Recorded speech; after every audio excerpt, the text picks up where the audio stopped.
সত্যি এই বছর আমাদের কৃষ্ণনগরে ঠাকুর মুখ তুলে চেয়েছেন। হ্যাঁ মহারাজ, ধান একেবারে পরিপূর্ণ হয়েছে। তা কবে ধান কাটা হবে পুটির বাবা? আরে পেকেই এসেছে, সপ্তাহখানেকের মধ্যে ধান কাটতে হবে।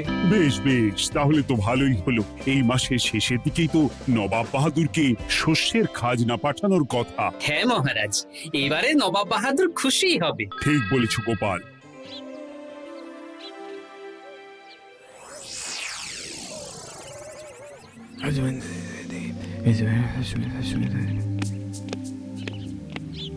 প্রণাম খাম্বাজরাজ। ওই তো কৃষ্ণনগরের মন্ত্রী চলে এসেছে।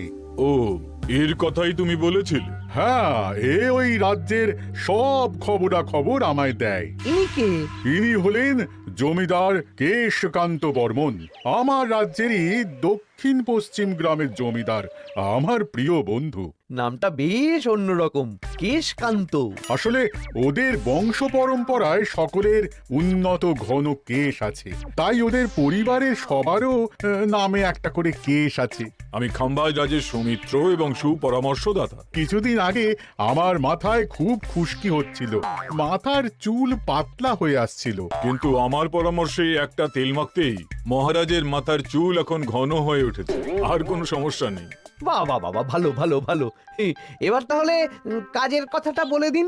এবারে তো শুনলাম তোমাদের রাজ্যে অনেক ধান উৎপাদন হয়েছে, তাই স্বাভাবিকভাবে নবাব বাহাদুরের কাছে রাজস্ব অনেক বেশি দেবে, কি তাই তো? হ্যাঁ, এবারে রাজস্ব দানে কৃষ্ণনগরে প্রথম হবে। না, তা হবে না।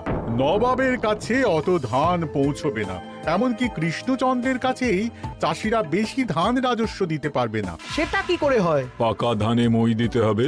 বললাম না, ও আমার সুপরামর্শদাতা।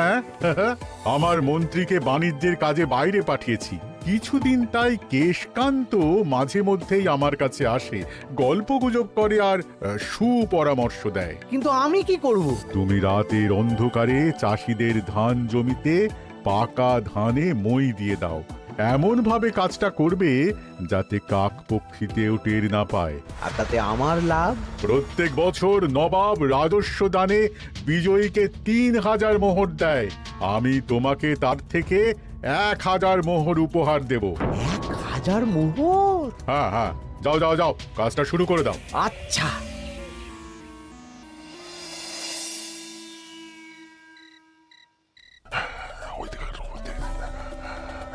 তাহলে আর দেরি কেন? মন্ত্রীমশাইয়ের কথা মতো কাজ শুরু কর। হ্যাঁ হ্যাঁ, চল।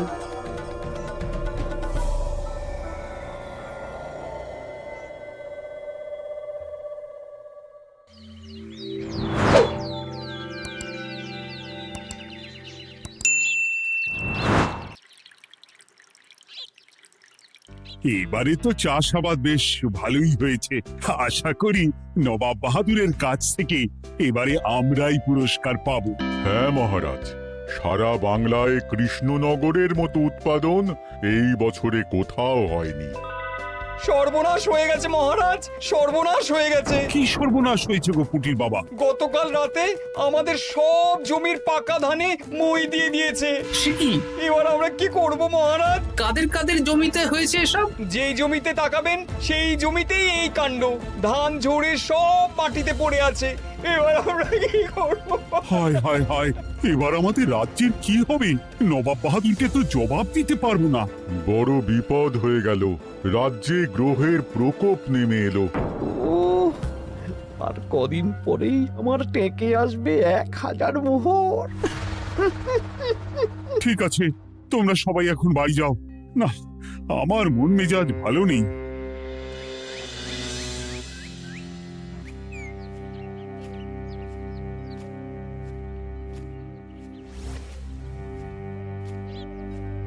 ওগো, তুমি শুনেছো কি হয়েছে? পুঁটির মা হাউ হাউ করে কাঁদছিল গো। হ্যাঁ গিন্নি, পুঁটির বাবা কয়েকজন চাষি ভাইদের নিয়ে রাজসভায় এসেছিল। শুনলাম রাতারাতি কে বা কারা চাষ জমিতে পাকা ধানে মই দিয়েছে। কত বড় সর্বনাশ হয়ে গেল বলো? কি হবে গো? কি যে হবে ভগবান জানে। বলি, তুমি পারলে না পুঁটি এদের একটু সাহায্য করো। হ্যাঁ, আমি মনে মনে ভেবেই রেখেছি বুঝলে, এবার বেতন পেলে পুঁটিদের বাড়িতে মাসো ভাড়ার জিনিসপত্র দিয়ে আসবো। নবাব বাহাদুরের কাছে মহারাজ খাজনা কিভাবে দেবেন? সেটাই তো বুঝতে পারছি না। আপনি এত চিন্তা করবেন না। রাজবাড়ির ভাড়ার থেকে আপাতত কিছু বস্তা ধান পাঠানোর ব্যবস্থা করুন। তারপর নবাব বাহাদুরের কাছে গিয়ে বলবেন, আস্তে আস্তে সব দিয়ে দেবেন মহারাজ। তাই করতে হবে, তাছাড়া তো আর অন্য কোনো উপায় দেখতে পাচ্ছি না। কিন্তু এবারে আর আমাদের মান রক্ষা হবে না। দেখি দু একদিনের মধ্যেই যতটা সম্ভব ভাড়া থেকে ধান পাঠানোর ব্যবস্থা করব।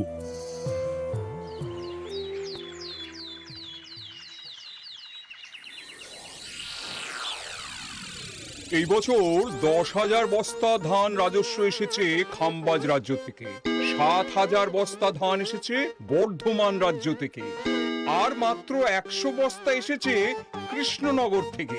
তাই এই বছরের বিজয়ী রাজ্য হচ্ছে খাম্বাজ রাজ্য। খাম্বাজ রাজ্যের রাজার হাতে 3,000 মোহর উপহার হিসেবে তুলে দিচ্ছেন।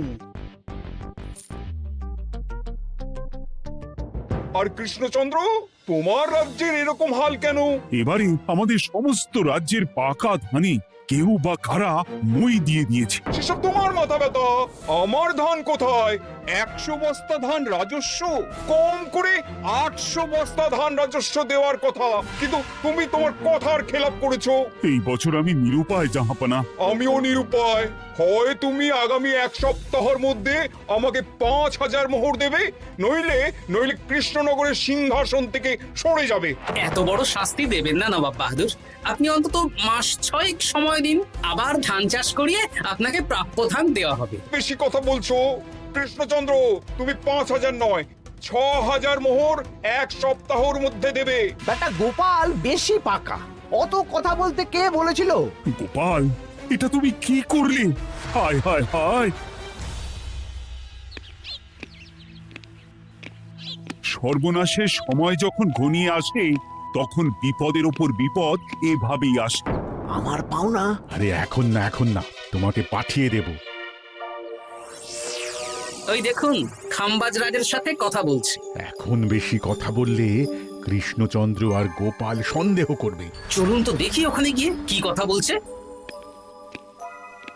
কি কথা বলছো মন্ত্রী? মন্ত্রী আমায় বিজয় অভিনন্দন জানাচ্ছিল। বিজয় অভিনন্দন তো উপহার পাওয়ার সময় জানাতে পারতেন মন্ত্রী মশাই। যাই হোক, আপনাকে তো ঠিক চিনতে পারছি না। আমার নাম কেশকান্ত, আমি খাম্বাজ রাজ্যের দক্ষিণ পশ্চিম গ্রামের জমিদার। কেশকান্ত আমার বিশেষ বন্ধু। আপনার কেশ নিয়ে বেশ ভাব দেখছি। হ্যাঁ, ওই কদিন আগে তো খাম্বাজ রাজের মাথার চুল পাতলা হয়ে আসছিল, খুশকি হচ্ছিল আর কি। তো ওনার পরামর্শে একটা তেল মেখেই তো খাম্বাজ রাজের আবার ঘন কালো চুল ফিরে এসেছে। কেশকান্ত জমিদার হতে পারে, কিন্তু ওর অর্থনৈতিক অবস্থা তাবর তাবর রাজাদের থেকে অনেক ভালো। কয়েক হাজার বিঘা জমির মালিকও, তার সাথে চুলের তেলের ব্যবসা করেও হাজার হাজার মোহর রোজগার করে। এই, এখন চুল নিয়ে চুলোচুলি না করে চলো কৃষ্ণনগরে ফিরি। এমনিতেই মন মেজাজ খারাপ, 1 সপ্তাহের মধ্যে আবার 6,000 মোহর জোগাড় করতে হবে। হ্যাঁ, চলুন চলুন।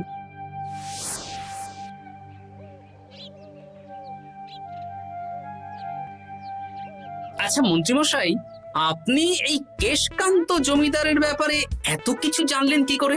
ওনার সাথে তো আমাদের আজই প্রথম দেখা। হাওয়ায় কত খবরই ভেসে আসে, সেরকম আমার কানেও এসেছিল। সব বাদ দাও। গোপাল, মন্ত্রী, দুজনেই ভাবনা চিন্তা করো কিভাবে 6,000 মোহর জোগাড় হবে।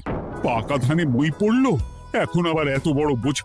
আমার কাছেও মহারাজ বেশি অর্থ নেই, সব মিলিয়ে মিশিয়ে ওই 150 থেকে 200 মোহর মতো আছে বাড়িতে। যদি বেশি থাকতো আমি আপনাকে নিশ্চয়ই সাহায্য করতাম মহারাজ। তাও করতেন কিনা সন্দেহ। তুমি চুপ করো। মন্ত্রীমশাই ওই লোকটাকে জানলো কি করে? এই লোকটাকে তো আগে দেখারই কথা না। না, ব্যাপারটা নিয়ে ভাবতে হবে। চলুন চলুন।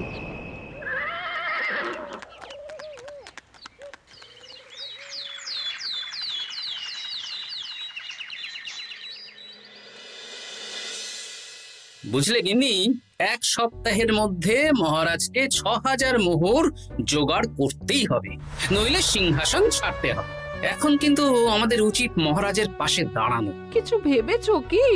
আপাতত আমার বিয়েতে পাওয়া আংটি বন্ধক রাখবো, আর তুমি যদি হ্যাঁ হ্যাঁ, আমার যে দুটো গয়নাগাটি আছে ওগুলো বন্ধক রাখো, পরে আস্তে আস্তে ছাড়িয়ে নেবো খন। দেখি বাকি সভাসদদেরকেও বলবো, যে যতটা পারে, তারপর ভগবানই ভরসা।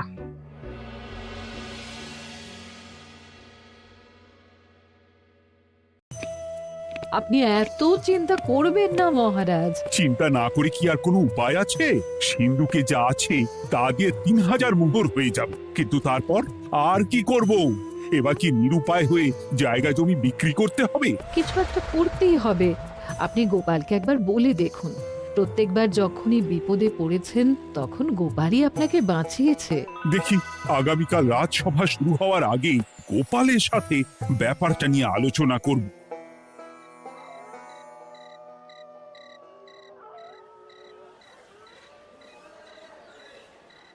এই যে শ্যাকরা, কি করছো? এই তো, বলুন। শোনো, আমার গিন্নির জন্য একটা হীরের হার বানাতে হবে, ওই 1000 মোহরের মধ্যে। 1000 মোহরে তো হীরের নাক, কান, গলা, হাত, পা সব গয়না, এই সব গয়না হয়ে যাবে মন্ত্রী মশাই। তাহলে বানাও, এই নাও 1000 মোহর। ওরে বাবা, মন্ত্রী মশাই, 1000 মোহর! এই মন্দার বাজারে এত মোহর কোথায় পেলেন? গতকালই তো বললেন আপনার কাছে 150 থেকে 200টা আছে। সে যেখান থেকেই পাই তাতে তোমার কি? না, আমার কিছু না। শ্যাকরা, আমি কয়েকটা গয়না বন্ধক রাখবো। দেখি কি আছে। এই সব মিলিয়ে এতে আমি 15 মোহর দিতে পারবো। বেশ, তাই দাও। আমি আমি ধীরে ধীরে শোধ করে গয়নাগুলো ছাড়িয়ে নেব। হ্যাঁ, মন্ত্রীর ব্যবহারগুলো বেশ সন্দেহজনক লাগছে। দেখি, গুপ্তচরকে কাজে লাগাতে হবে, মন্ত্রীর পিছনে ছায়ার মতো লেলিয়ে দিতে হবে।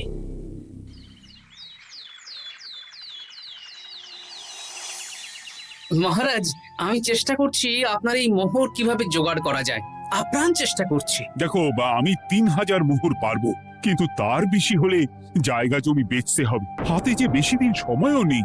আচ্ছা মহারাজ, দেখছি। তবে মন্ত্রীমশাই চাইলেই আপনাকে 1000 মোহর দিয়ে সাহায্য করতে পারতেন, কিন্তু উনি তা না দিয়ে ওনার গিন্নির গয়না বানাচ্ছেন, হীরের গয়না। কি মন্ত্রী তো কালকেই বলল ওর কাছে 150 থেকে 200 মোহর আছে মাত্র, 1000 মোহর কোথা থেকে পেল? সে উনিই জানেন, তবে তার খবর খুব তাড়াতাড়ি আশা করি পেয়ে যাব মহারাজ।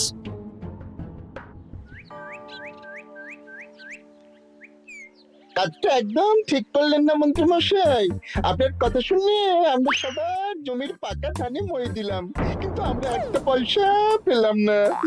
আপনি যে এই কাজ করার জন্য খাম্বাজ রাজার কাছ থেকে ওই 1000 মোহর উপহার পেলেন, সেটা দিয়ে গিন্নির গয়না বানাতে দিলেন, কিন্তু আমাদের বেলায় লবডঙ্কা। আরে তোদেরকেও দেবো, একটু সবুর কর, আগে গিন্নির মাথাটা ঠান্ডা করি। না না, আমাদের এক্ষুনি চাই। আরে এক্ষুনি কি করে দেবো, আমার হাত খালি। আচ্ছা আচ্ছা, ঠিক আছে, এই নে 2 মোহর ধর, 2 ভাই ভাগ করে নি, পরে আরো দেবো।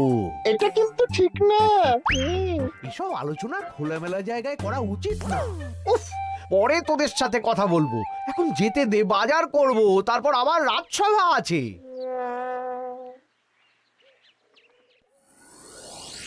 আচ্ছা, এই ব্যাপারটা মহারাজকে আর গোপাল দাদাকে জানাতে হবে।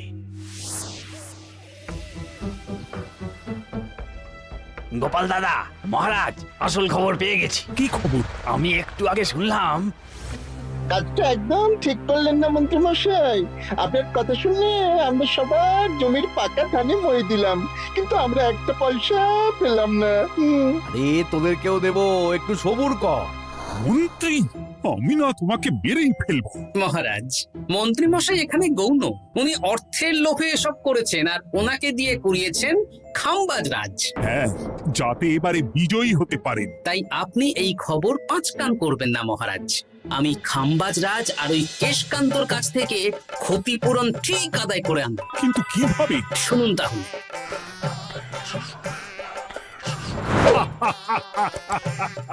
দারুণ বুদ্ধি। তাহলে এখন আসি মহারাজ, কাউকে কিচ্ছু বলার দরকার নেই। আপনি শুধু আগামীকাল সন্ধেবেলা খাম্বাজ রাজের দরবারে চলে আসুন, পারলে নবাব বাহাদুরকেও সঙ্গে করে নিয়ে আসুন। হ্যাঁ,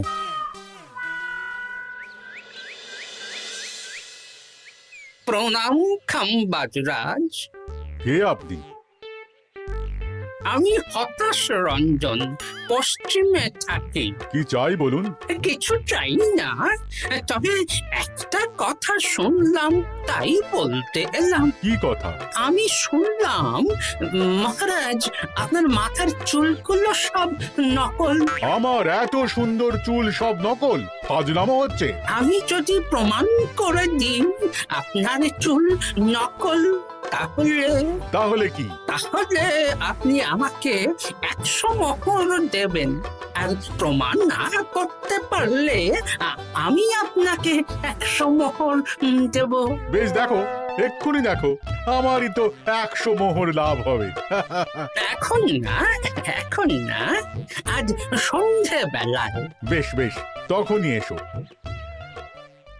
এবারে জমিদার কেশকান্তর বাড়ি যেতে হবে।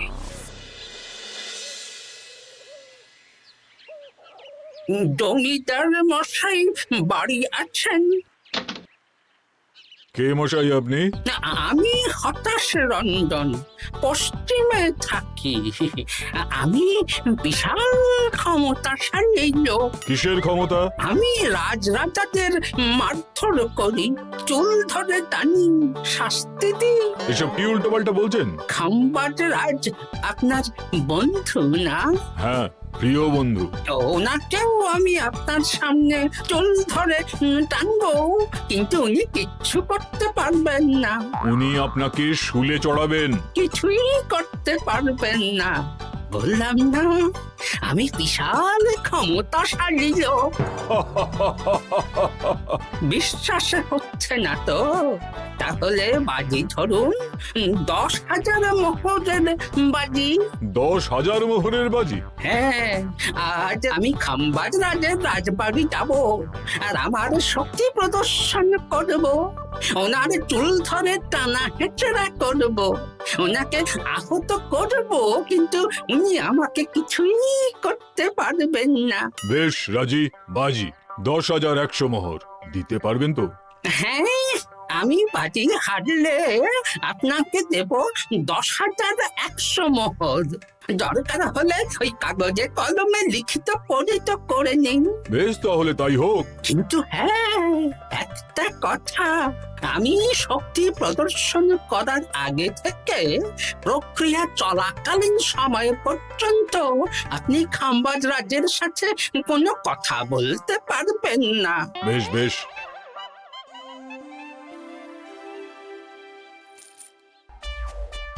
তাহলে শুরু করি। শুরু করো। এবার আমি প্রমাণ করেই ছাড়বো।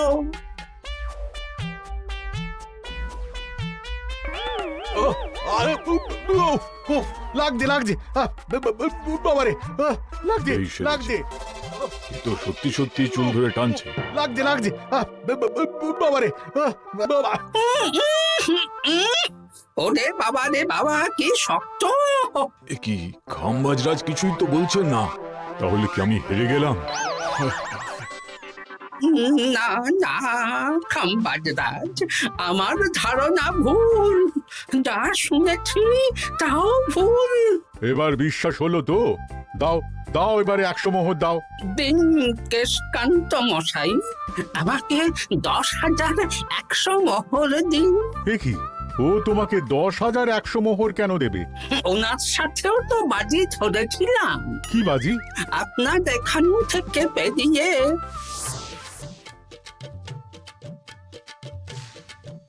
এবারে দিন তো দেখি, সব কাগজ কলমে লেখা আছে। এই নাও। হায় হায় হায় হায়।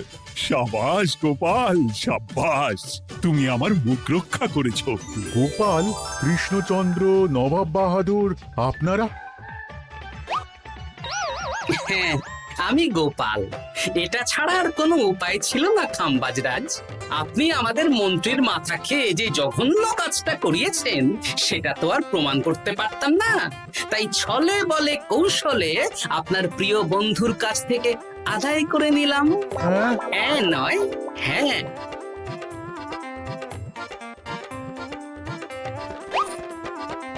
এই নিন মহারাজ। এতে কত মোহর আছে? 10,100 মোহর। এর থেকে 100 খাম্বাজরাজকে দিন, 6,000 নবাব বাহাদুরকে, আর বাকিটা আপনার কাছে রাখুন। এত ধান নষ্ট হলো। কৃষ্ণচন্দ্র আমাকে সবটা বলেছে, আর ওর মন্ত্রীকেও নিয়ে এসেছি। ধোলাই খেয়েই সব বলে দিয়েছে। এই কে আছো? কৃষ্ণনগরে মন্ত্রীকে নিয়ে এসো।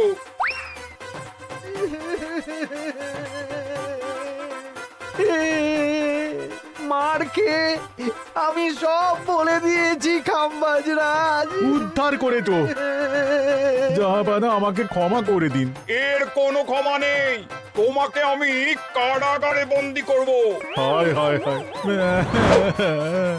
সামান্য টাকার লোভ করতে গিয়ে পুরো মাঠে মারা গেলাম।